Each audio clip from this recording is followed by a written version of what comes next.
Hello and welcome to Socialism, the weekly Marxist analysis podcast from the Socialist Party. It's been a tumultuous few days in British politics. We're bringing you this up-to-the-minute news bulletin episode to discuss the latest news on Brexit and the unprecedented crisis facing Theresa May and the whole Tory Party. We've delayed this week's episode because of the planned parliamentary vote over May's Brexit deal, but our last episode of 2018 will be published as usual next Monday, followed by a 2-week Christmas break, and then continuing as usual from Monday 7th January. Over to Sarah Rack.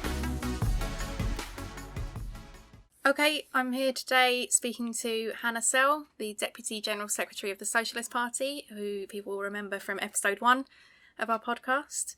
And this is a delayed episode this week because we wanted to be able to respond to what was going to be the parliamentary vote on Theresa May's Brexit deal.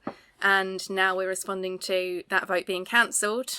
And of course, even since we realised that, to the no confidence vote being triggered against Theresa May. So, hi, Hannah. Hi. So, the events of this week are a very big deal, aren't they? Can you think of anything kind of similar in recent history where there's been a kind of 11th hour backtrack on such a big scale by a Prime Minister? Not really. I mean, it is a very, very big deal, as shown by the events of today, which we obviously didn't know about when we were first discussing this podcast. She's retreated. She's not put the deal to a vote in Parliament. And I think she always knew she was going to lose. But it was when she realised the gigantic margin she was going to lose by, she decided she couldn't put it to the vote. And now she faces a no confidence vote from her own backbenchers. And if she holds on tonight, we'll have to see, you might have to have another podcast tomorrow, depending on events. But if she holds on, it's going to be because the majority of the Tory Party have looked into the abyss and seen that by getting rid of her, they're dramatically speeding up the kind of tearing apart of the Tory Party, and that would mean a Jeremy Corbyn-led government coming to power. So she may scrape through because of that. Who knows what the vote's going to be. If she does, formally speaking, then it's a year before they can have another no-confidence vote in her. Although she's already promising, from what I've seen in the news, that she may not hang around that long if they just vote her through tonight. But even if she clings on, all the problems that she had before today, the fact they're at a complete impasse over Brexit, remain exactly the same. And, you know, I'm older than you. I can remember a few Tory party crises. I remember Thatcher being forced out, and superficially that was related to Europe as well. But actually, the main factor was the 18 million strong movement against the poll tax, which our party led. And, you know, the poll tax was defeated and she was forced out. That was followed by a very weak Tory Prime Minister who was in constant crisis and nearly had to resign when Britain crashed out of the ERM on Black Wednesday. But neither of those are comparable to this crisis for the Tory Party. I think you've got to go back to long before I can remember. You've got to go back to the Corn Laws and the mid-19th century, when, again, on issues relating to splits in the elite over free trade or protectionism, but at that stage the Tory Party split and were out of power for 30 years as a result. And that's how far you've got to go back to see a crisis of this magnitude. And Brexit's the reason, it's the hook, and it's a real problem for them. But I don't think Brexit is the whole explanation. It's related to the depth of the crisis of the capitalist system which the Tory Party defends, and the fact that since the economic crisis started, for a decade we've had the longest period of wage restraint, endless austerity, that millions of people have suffered and they're angry. That's what led to the Brexit vote in the referendum in the first place. But it's also put the Tory Party into crisis. In the 50s, the Tories had 2.5 million members. They were a gigantic party with a huge social base.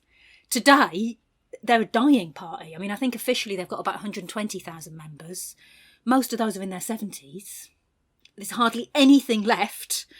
And that is because the policies they've implemented over decades, even before the economic crisis, meant misery not just for working class people, but for many middle class people as well, especially since the crisis. So their social base has been undermined hugely. And what they've got left it's clearly a pro-capitalist party. I mean, there's no wing of the Tory Party that represents the interests of ordinary people. But it's not a party that acts in the interests of the capitalist class in Britain. And that's shown by this, because the capitalist class would rather have never had a referendum. They'd rather just still be in the European Union. They want to be in the single market. But instead, you've got these, few tens of thousands of pensioners who really believe that if only they could get out of the EU, Britain would be a major imperialist power again. They would no longer be being crushed by major multinational corporations, their own businesses and so on. And therefore that is the way forward. And it's totally utopian. But that's what they think. And they're the people who have the votes over a leadership contest, if it comes to that, in the Tory Party. So on the specifics then of why the vote was called off, it seems like the biggest sticking point for particularly many of the Tory backbenchers is this issue of the backstop arrangement. Mm-hmm. Now, what is that and why is it so important to those people in particular? Okay, so the backstop's obviously connected to the question of the Irish border, and that is a very important issue for all working class people, but especially for working class people living in Northern Ireland. It matters, the question of the border. And there's a real danger that any capitalist solution exacerbates sectarian tensions, and that is not in the interests of working class people, and we have to oppose any measures that would do that. However, the tensions in the Tory Party and between the Tory Party and the EU on the question of the backstop are a symptom of a much broader problem. So, under May's deal, during the transition period, which is meant to be for 21 months, as Jeremy Corbyn rightly pointed out, in the draft she brought back from Brussels, it actually said until 20XX. So theoretically it could go on till 2099. But anyway, the transition period, Britain will remain in the customs union and the single market. So effectively will be part of all of the current neoliberal apparatus that comes with the European Union. But that would mean no hard border between North and South in Ireland, because both would be in the single market. But the EU is insisting that there's what's called this backstop arrangement, which means that if there is no satisfactory deal negotiated at the end of the transition period, and right now nobody has come up with what this satisfactory deal would actually be, then the backstop would kick in, and that would mean that Britain would be part of a single customs territory with the EU. So effectively would still be part of the customs union. And it's the EU that are insisting on that. And they're insisting on it because they are a 28-country single market that is established to maximise their profits and to compete in the most effective way possible against the other major capitalist blocs, the US, China, Japan. And Britain is part of that. But they're saying, you want to leave? It's not going to be so easy, and we have to protect ourselves.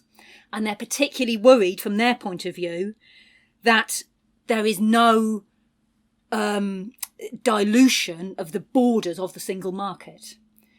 But if Britain's not in the European Union, is not in the single market, but has an open border between North and South Ireland, then that means a dilution of the border.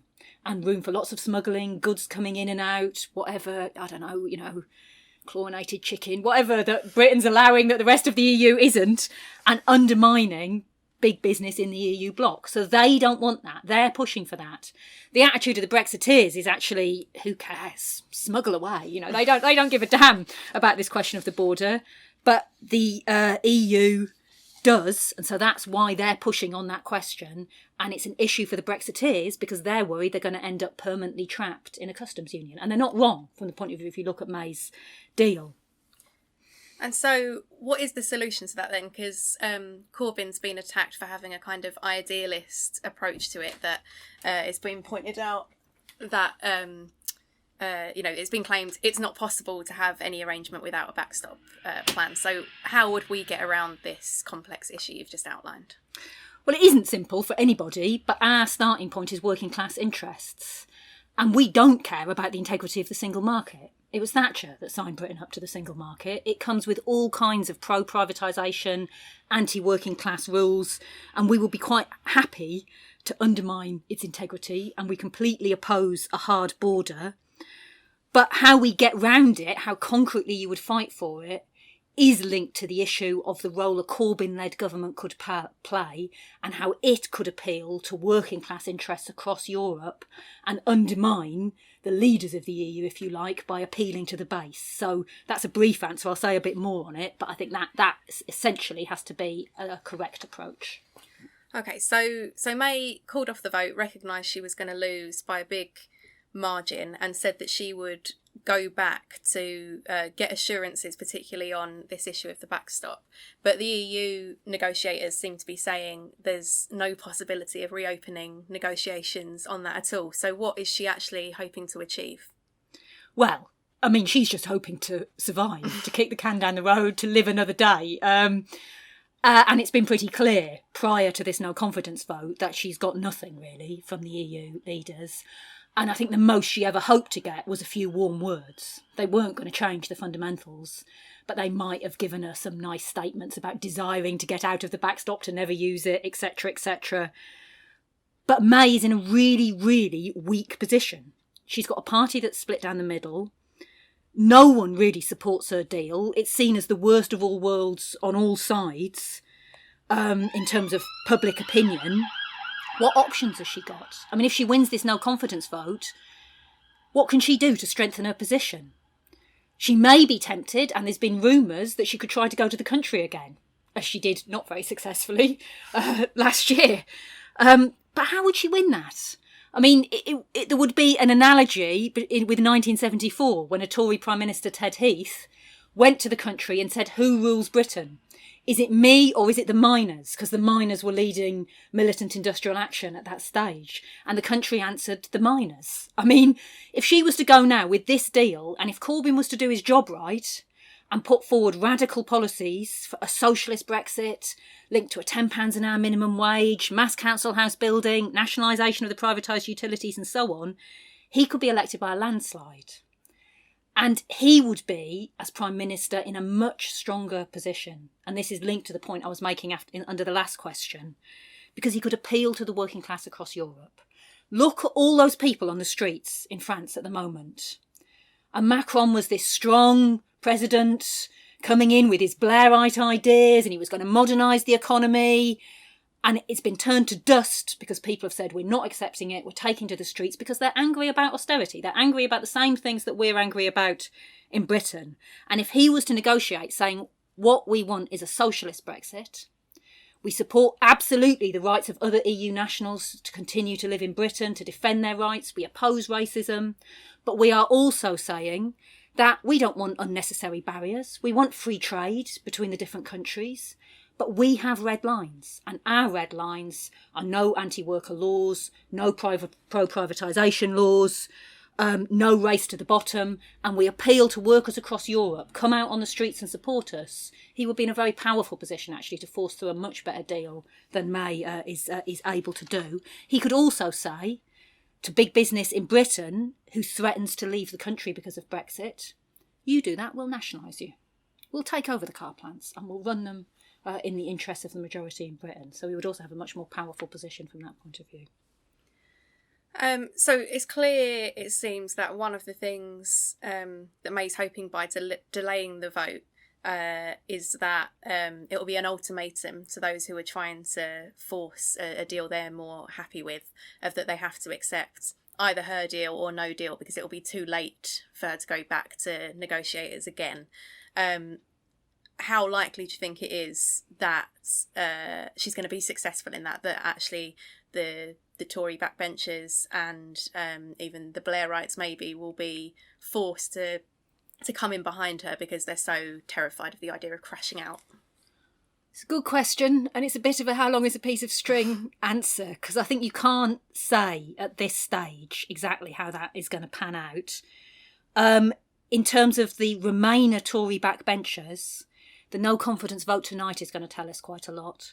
Because if, and this is possible, they vote for May as the best of a bad option from their point of view, that can also be an indication down the road that they're prepared to back the deal rather than crash out. In terms of the Blairites, the right of the Labour Party, right now, they are not prepared to vote for May's deal. That's crystal clear. And, why should they rescue a sinking ship from their point of view and be tarnished by it? That's their problem. Because what that would then mean, effectively you'd have a kind of national government in Britain with the Blairites holding May in power, but at the same time, within the Labour Party, they'd be finished, quite rightly so. But that would leave the Labour Party for Corbyn and his supporters, and they would be totally discredited.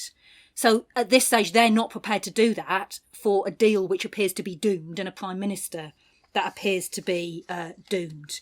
However, I still think that you can't rule out that changing further down the road. Events obviously are moving very quickly at the moment. And we all know that while this deal stands no chance at the moment of getting through Parliament, the position of the Confederation of British Industry, the position of the Financial Times, so the representatives of big business in this country, has been kind of, well, we don't really like this deal, but it's a lot better than crashing out. And actually, we are still in the single market in reality, at least for the transition period, and maybe we could extend the transition period forever. So why don't you just vote for it? So that's the pressure they've been exerting. And the Blairites dance to the tune of big business, ultimately. So I think you could see a position, if she manages to cling on, if she gets some token concessions that make it look like a slightly better deal, and if crashing out appears imminent and the markets are tanking, and there is a comparison here with what happened in the US around the TARP vote. So back at the time of the start of the world economic crisis, Obama tried to put through legislation through the Congress to bail out the finance system, and it was voted down and the markets plunged. And then he put it to the vote again and it went through. And it's possible the pressure of the markets could push something similar.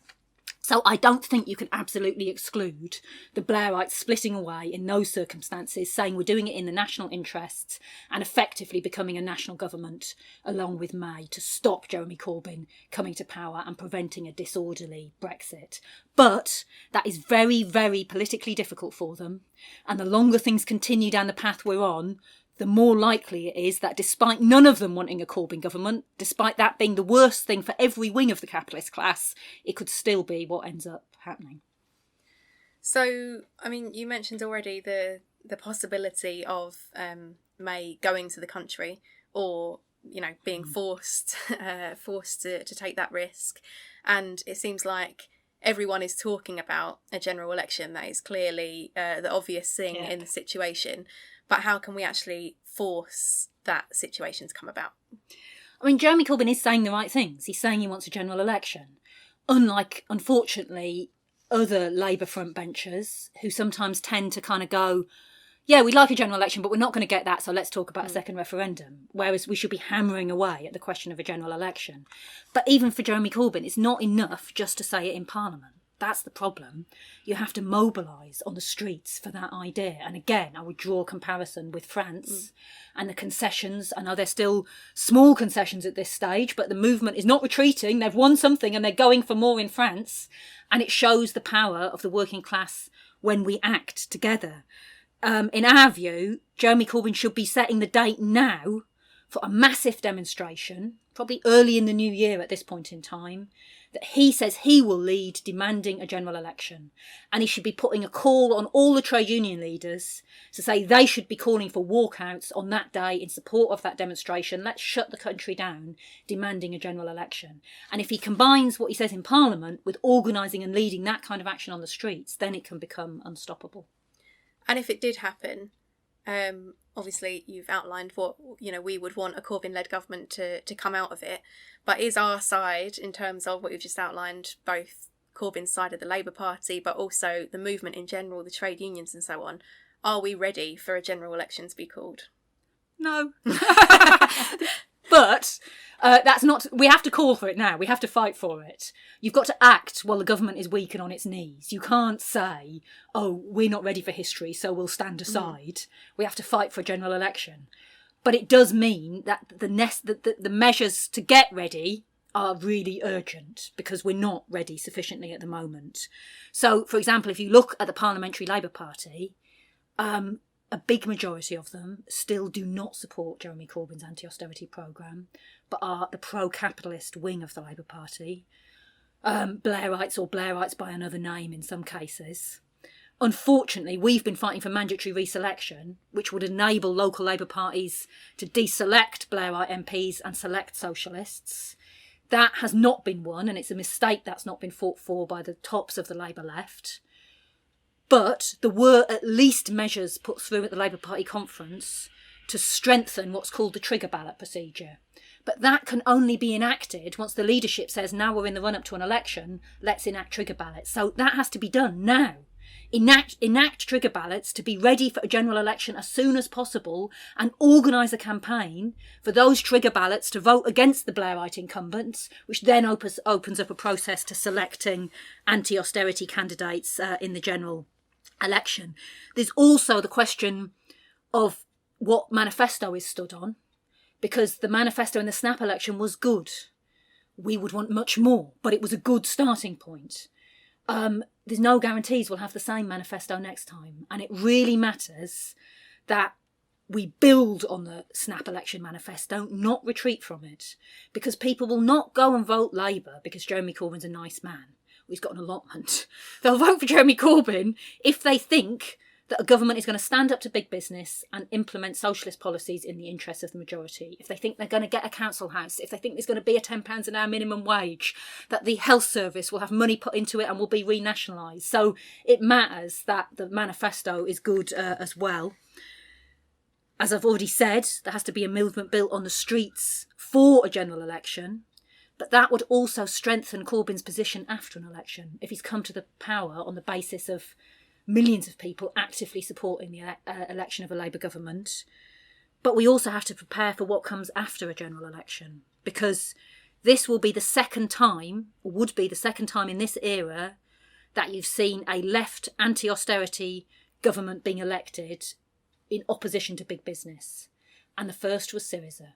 And we all know what happened with Syriza. The working class of Greece showed they were prepared to stand up against austerity when they voted no in the referendum that took place. But the government capitulated and is now implementing austerity policies just the same as every other government in Europe. Now, Britain's a much bigger economy. It's not in the terrible economic situation that the Greeks were in when Syriza came to power. But it would just be naivety to think that means we wouldn't face fundamentally the same problems. That big business, the IMF, capitalism globally would do everything in its power to sabotage a left Labour government. And, having cups of tea with the City of London will not alter that one iota. And so, therefore, it's also a question of being prepared to fight for your programme, to mobilise working class people in support of your programme, but also, in the end, being prepared to take socialist measures. If big business are sabotaging you, if the banks are sabotaging you, saying that we will take the commanding heights of the economy, finance into democratic public ownership, so that we can really begin to build a society for the millions, not the millionaires, for the many, not the few, being prepared to take on big business and start to build a new socialist order and appeal to workers across Europe and the world to follow the same path. And we're not ready for all of that, but that's not a reason to stand aside from the struggle. We have to get on with it and fight for it, but also then fight for that programme, which is what the Socialist Party is doing.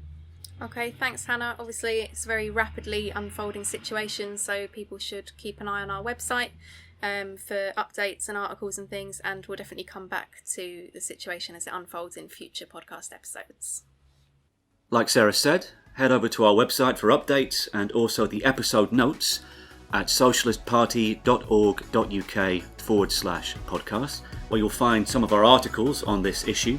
Leave us a 5-star review and click subscribe to get new episodes straight to your device, and email us any questions for Hannah or suggestions for future episodes to socialismpodcast@socialistparty.org.uk.